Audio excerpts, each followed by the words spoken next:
आरक्षण मर्यादा ओलांडलेल्या ठिकाणी पुन्हा आरक्षण सोडत निघणार। नव्यानं आरक्षणाची प्रक्रिया पूर्ण करण्यासाठी 15 दिवसांचा कालावधी लागण्याची शक्यता।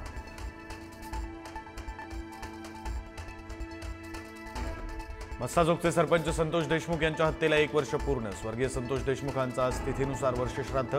वर्षभरानंतरही देशमुख कुटुंबीय न्यायाच्या प्रतीक्षेत। नाशिकच्या तपोवनमधील झाडं वाचवण्यासाठी अभिनेते सयाजी शिंदे मैदानात। वृक्षतोडीला विरोध करण्यासाठी सयाजी शिंदे आज नाशिकमध्ये। गडचिरोली जिल्ह्याचे पालकमंत्री देवेंद्र फडणवीस आज गडचिरोली जिल्ह्याच्या दौऱ्यावर। नगरपरिषद निवडणुकीच्या प्रचारासाठी मुख्यमंत्री गडचिरोली। चंद्रपूर भंडाऱ्यातही मुख्यमंत्र्यांची तोफ धडाडणार।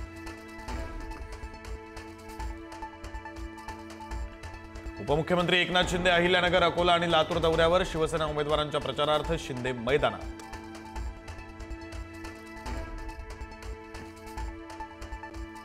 उद्या मध्य रेल्वेच्या मेन हार्बर मार्गावर मेगा ब्लॉक।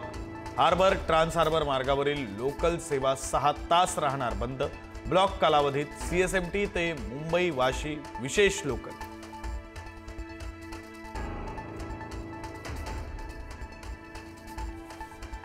विरार डहाणू मार्गावर लवकरच धावणार 15 डब्यांची लोकल। 15 डब्यांच्या लोकलच्या 6 फेऱ्या चालवल्या जाण्याची शक्यता। चर्चगेट ते विरार दरम्यान एसी गाड्यांच्या फेऱ्याही वाढवण्यात येणार। मुंबईतील प्रदूषणाची हायकोर्टाकडून गंभीर दखल। मुंबईतील बांधकाम स्थळांची तपासणी करण्यासाठी तातडीनं 5 सदस्यीय स्वतंत्र समिती स्थापन करून अहवाल सादर करण्याचे आदेश। राज्यभरामध्ये 1 डिसेंबरपासून थंडीचा कडाका वाढणार। पुढील 3 दिवसात तापमानात 2 ते 3 अंशांनी घट होण्याची शक्यता। पुढील 3 दिवसात गारठा जाणवणार।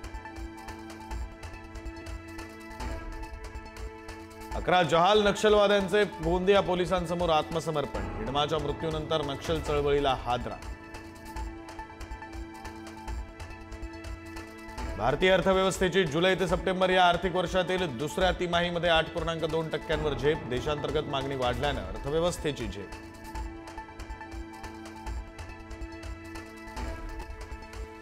रशियाचे राष्ट्राध्यक्ष व्लादिमीर पुतीन 4 आणि 5 डिसेंबर रोजी भारत दौऱ्यावर। 23व्या भारत रशिया वार्षिक शिखर परिषदेला राहणार उपस्थित। हाँगकाँग अग्निकांडात आतापर्यंत 128 बळी, सुमारे 200 जण अद्याप बेपत्ता। मृतांची ओळख पटवण्याचं काम सुरू। बचाव कार्यासाठी 1000 पोलीस तैनात।